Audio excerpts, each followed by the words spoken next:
Pioneer history maker George Cavalier is truly a Scottsdale pioneer who made a difference. However, he couldn't have done it all by himself.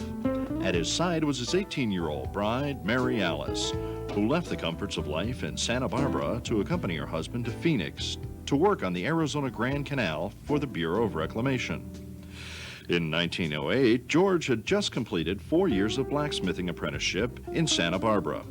His brother Frank was the owner of the Pacific Buggy and Horse Shoeing Shop in Phoenix.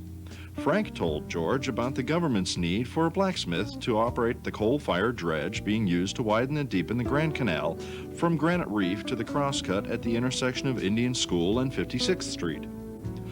While working on the canal, the couple passed up homesteading 1,000 acres of desert north of Scottsdale because there were no roads, no water, no electricity, and Mary Alice wasn't certain the Indians were entirely friendly.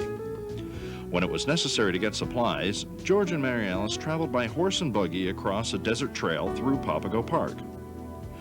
Upon completion of the canal job, the Cavaliers signed a purchase contract to pay $10 a month on property located on the north side of Main Street between Brown Avenue and Scottsdale Road. Because the townspeople didn't think the smoke and smell of a blacksmith shop would be appropriate for the center of town, the shop ended up, quote, on the edge of town at Brown Avenue and 2nd, the exact location that the family business, Cavalier Ornamental Iron Works, is still operated to this day. The Cavaliers added 2 adobe rooms for a home, and a frame and corrugated sheet metal building was constructed for the blacksmith shop. Cavy had plenty of business repairing farm equipment and Model T Fords, sharpening plows and shoeing horses. The welding was all done with a coal forge fire. All the while, Mary Alice kept the forge fire going, using a sledgehammer when needed until George was able to hire help. When the farm business began slowing down, George began working in ornamental iron. He made stair rails, gates, fireplace tools and screens, window grills, lights, and chandeliers for resorts, businesses, and homes. He also did ironwork for the architect Frank Lloyd Wright. The shop became a town gathering place.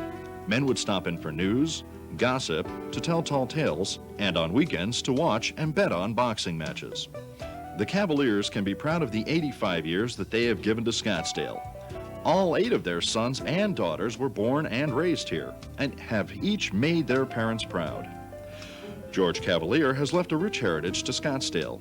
The Southwestern style adobe landmark is a testament to the past and one of the 2 or 3 buildings in Scottsdale that helps tell about Scottsdale's humble beginnings. Visitors can still stop by and watch as expert craftsmen create ornamental works of iron in surroundings much as they existed in 1910. Tonight, with fond memories of bygone days, we salute pioneer history maker George Cavalier, who with his wife and children established roots in the tiny community of Scottsdale and stayed throughout the years to help it grow. Mr. Cavalier,